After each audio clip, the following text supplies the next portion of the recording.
hurricane, at least tied for the strongest that the state has ever experienced, and infrastructure has been damaged. The damage assessment continues. That started yesterday. It actually continues, and then once they know exactly how heavily damaged the infrastructure is, then they're going to be able to respond, put together a plan. But what I can tell you is we have well over 20,000 linemen, vegetation crews, and others in the state right now.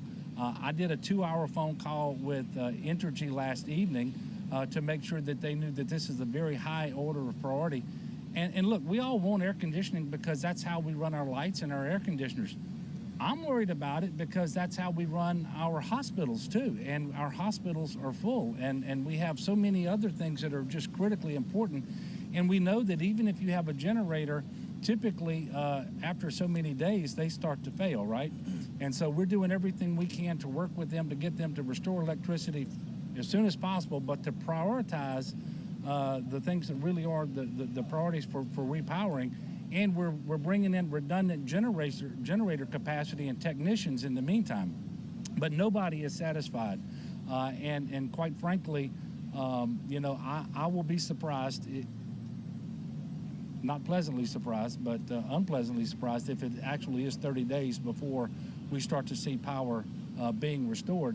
But yeah, but there are parts of the state, as you move from between here and the coast, you have much more damage than you saw even in New Orleans. And so every area is not going to come back at the same time. And we do ask people to be patient. That's one of the reasons we need people to stay out. If you've already evacuated, or if you've decided whether to evacuate, take all of this into consideration, because quite frankly, it's going to be a while before you have all of the conveniences, and not just conveniences, the things you need to actually live. Okay, WGNO, and this will be it. Governor, the FEMA administrator mentioned of having folks in the neighborhoods, if you will, being able to, sign folks up for benefits. Is that something happening here, or is it happening throughout the entire region in other parts of the state? And I ask that because of the cell phone stuff and the power lines are out everywhere.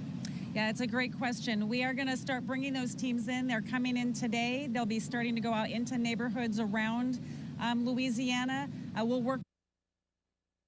Neighborhoods are in the most need for those, and they have iPads. They can register people offline, go back and get cell connection. Then it uploads that information, and their information, they'll get a case number, and they'll get.